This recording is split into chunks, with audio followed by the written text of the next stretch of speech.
What's up gang? Aujourd'hui je suis dans la ville de Puebla, Puebla de Zaragoza.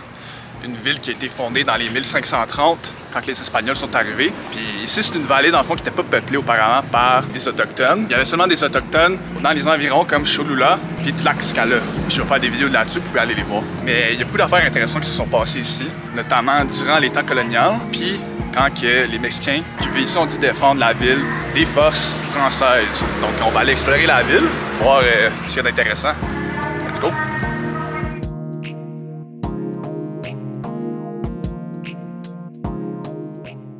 Fait que la ville du Mexique et Puebla, c'est tout autour de comme 2000 mètres. 2000 mètres de haut. Ça fait en sorte que quand il y a des belles journées ensoleillées dans même, c'est comme une chaleur sec. Fait qu'en portant des jeans, je suis quand même vraiment confortable. C'est pas une chaleur humide, genre comme qu'on a au Canada durant l'été souvent. Fait quand même confortable, puis à cause de ça, je suis capable de comme blend in un peu plus. Il y a les personnes qui portent des shorts ici, man. Tout le monde porte des pantalons, tout le monde porte des jeans. Des jeans bleus ou des jeans noirs, tout le monde. Quand il fait genre 15 à 20 degrés, man, je vois du monde porter des manteaux d'hiver. Là, j'ai des manteaux d'hiver que comme nous, on porterait au Canada, c'est vraiment laf.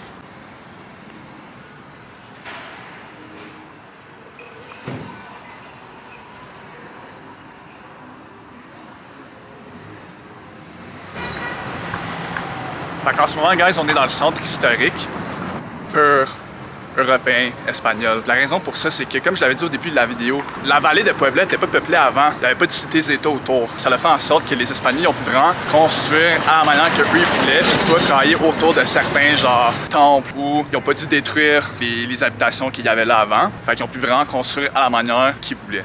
L'État de Puebla, pas juste la ville, l'État en tant que tel de Puebla. Fun fact, c'est l'État avec le plus d'églises dans tout le pays. Il y a 2500 églises au total qui sont construites dans l'État. C'est vraiment évident, juste en marchant dans le centre historique, il y a tout plein d'églises.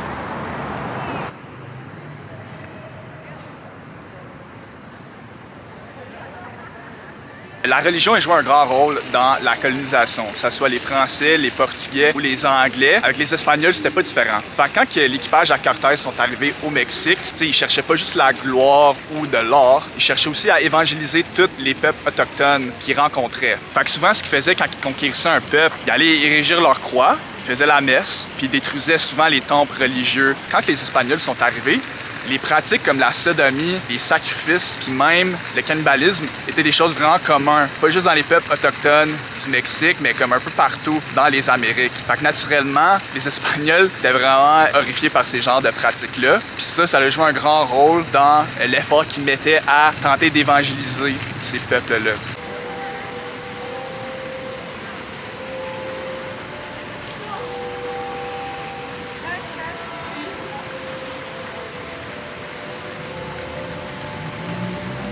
En 2015, à Puebla, ils ont découvert des tunnels souterrains. Fait qu'avant ces tunnels souterrains-là, c'était des légendes urbaines. Ça a donné qu'en 2015, ils ont actually découvert ces tunnels-là. Ils les utilisaient durant la bataille de Puebla. Justement, c'est la célébration de Cinco de Mayo. Ça s'est passé le 5 mai, en 1862, je pense. Fait que Cinco de Mayo, on connaît tout ça. On connaît la célébration, c'est quand même populaire au Canada puis aux States, mais on sait pas actually, genre, c'est quoi qu'ils célèbrent durant cette journée-là, pourquoi que cette journée-là est célébrée. Puis Cinco de Mayo, dans le fond, c'est la bataille de Puebla contre les forces françaises. La France avait tenté de conquérir le Mexique. Fait que Cinco de Mayo, ils célèbrent ça à chaque année à Puebla, justement pour commémorer cette bataille-là contre les Français qui avaient gagné dans le temps. Ce qui est comme ironique un peu, c'est que littéralement l'année d'après, genre en 1863, la France a pris possession du pays. Mais quand même, c'est quand même vraiment cool le fait qu'ils ont découvert des genres de tunnels-là.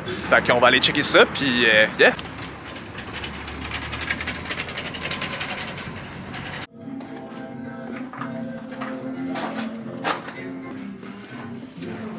Je me demande s'il y aurait des tunnels dans même comme à Québec, genre par exemple, durant comme qui avaient construit durant comme ou avant la guerre de la conquête ou de quoi de même.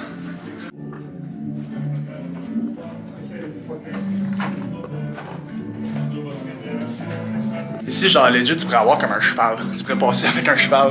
C'est vraiment cool. Ça fait du sens que ça a été construit durant comme cette guerre-là. Tu sais, parce qu'ils utilisaient des chevals. Il fallait qu'il y ait assez d'espace justement pour passer avec eux. Pas rien que des humains, right?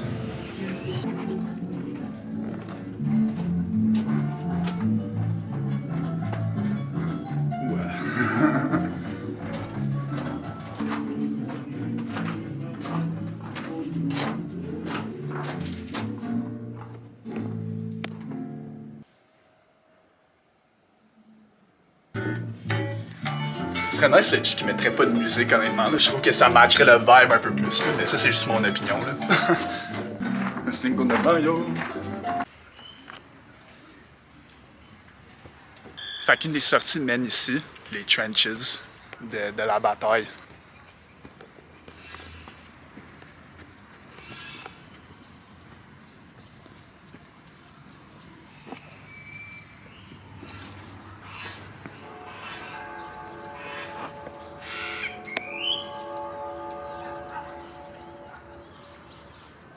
Fait que le général qui a mené les Mexicains contre les forces françaises s'appelait Ignacio Zaragoza. Après cette victoire-là, ben, ils ont renommé la ville de Puebla, Puebla de Zaragoza. C'est en honneur de ce général-là qui avait mené les forces mexicaines qui, j'avais tout récemment, avaient gagné leur indépendance. Fait que c'est vraiment impressionnant que genre, les forces mexicaines étaient comme à peine indépendantes depuis genre 40 ans, qu'ils aient pu battre des forces françaises autant fortes durant ce temps-là.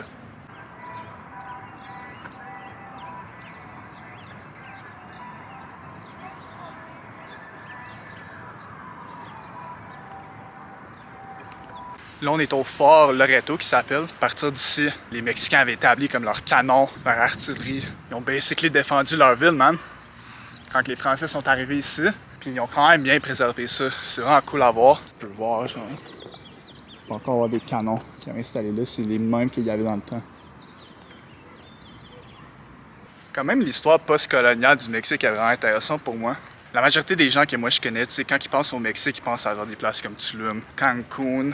Ah, comme ces deux places-là, je sais pas quoi. Ah, genre, c'est quoi l'autre place, là? Puerto Vallarta. Tu sais, souvent, on va à des resorts, mais le pays du Mexique en tant que tel, des places super intéressantes à visiter comme Puebla, parce qu'il y a tellement d'histoires, non seulement comme autour de l'histoire qui a rapport à la colonisation en tant que telle, mais aussi à l'histoire du Mexique en tant que pays.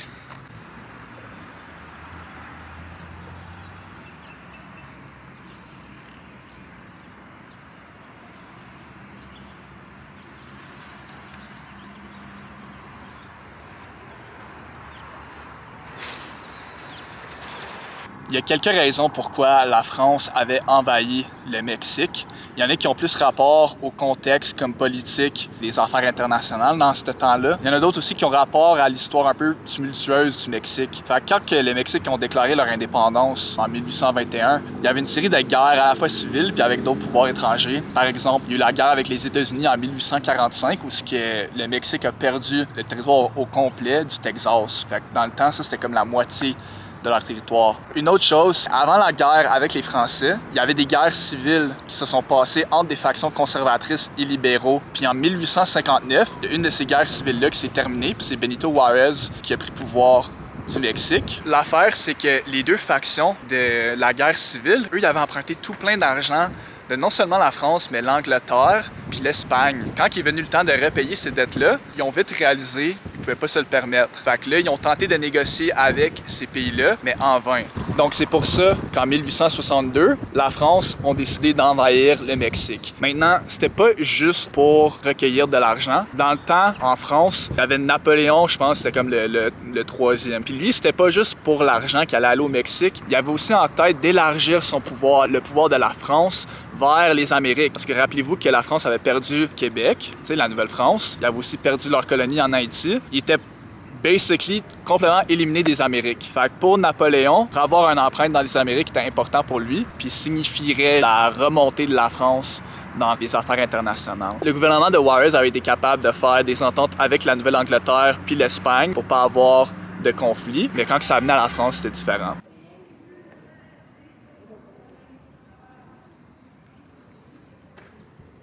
Un autre facteur à prendre en considération, c'est que quand Napoléon a décidé d'envoyer ses troupes au Mexique, il y avait aussi la guerre civile qui se passait aux États-Unis. Les États-Unis, dans le temps, il y avait une doctrine qui s'appelait la Monroe Doctrine. Cette doctrine-là, c'était pour vraiment solidifier leur empreinte dans les Amériques puis garder les pouvoirs européens à l'extérieur. Pour eux, le restant des Amériques, c'était à eux d'influencer puis à eux de contrôler. Par contre, durant ce temps-là, il y avait leur guerre civile. Ce qui faisait en sorte que quand les Français sont arrivés, les Américains ne pouvaient pas vraiment rien faire parce qu'eux, ils étaient trop occupés à chicaner entre eux.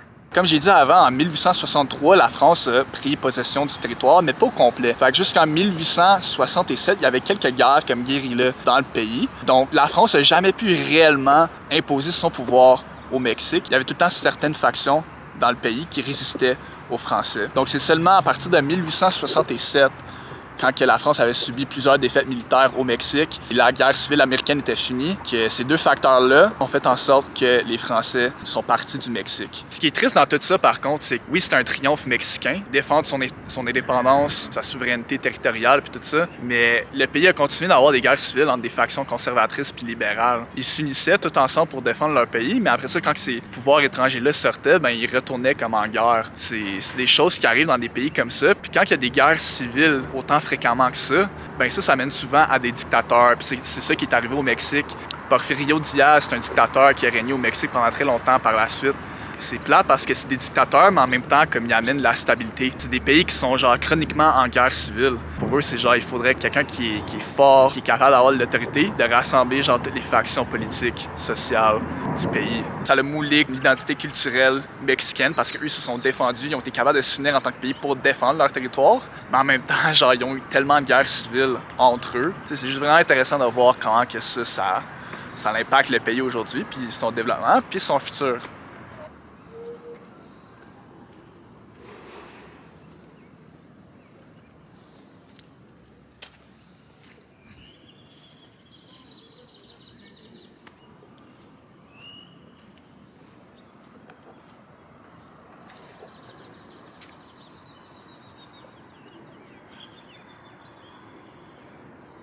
Pas juste au Mexique, il y a eu autant de guerres civiles dans le même. C'est genre un héritage collectif que tous les pays, les anciennes colonies de l'Empire espagnol doivent vivre avec. Les guerres civiles entre des forces conservatrices puis libérales. Puis ça les affecte encore aujourd'hui sous forme de populisme. La politique est juste vraiment partisane. C'est soit que t'es vraiment extrême droite ou t'es extrême gauche. Vraiment capitaliste ou vraiment communiste. Ça a fait en sorte que dans ces pays-là, à chaque fois qu'ils élisent quelqu'un, des gros changements radicaux qui sont instaurés dans la vie sociale, politique, économique de ce monde-là. Tu finis avec un pays, imaginez ça, un pays avec une bureaucratie immense, tu peux rien faire efficacement, puis t'es pas récompensé pour ton travail ardu. Ou d'une autre manière, t'es pogné dans un pays où t'as presque aucun support d'État, aucun bien public comme la santé, de l'éducation, aucune aide, rien. On peut prendre l'exemple de ce qui arrive quand des choses de même se passent dans des pays comme en Amérique latine, tu sais. C'est pas supposé d'être partisan, tu vas faire partie de cette idéologie, mouvement, parti-là toute ta vie, peu importe ce qui arrive. Il faut que, ultimement, tu veuilles faire ce qui est mieux pour ton pays. Puis c'est ça, ultimement, que les leaders politiques en Amérique latine, surtout, ils n'ont pas été capables de faire. Parce que c'est juste la politique partisane qui sert à diviser le monde, puis ultimement, c'est eux qui en bénéficient, se font élire, puis ça facilite la corruption. J'espère que vous avez trouvé la vidéo intéressante, guys, que vous avez appris quelque chose de nouveau, que je vous ai montré de quoi qui est comme nice, informatif, toutes ces choses-là. On est juste ici pour tous apprendre, s'épanouir dans tous les sens. Let's go. Merci beaucoup, gang. Si vous aimez mon content, allez checker mes autres affaires. J'ai de la musique, des vidéos sur le Mexique, puis d'autres vidéos sur des thèmes qui m'intéressent beaucoup. Merci beaucoup, puis profitez de la belle vie. Bye.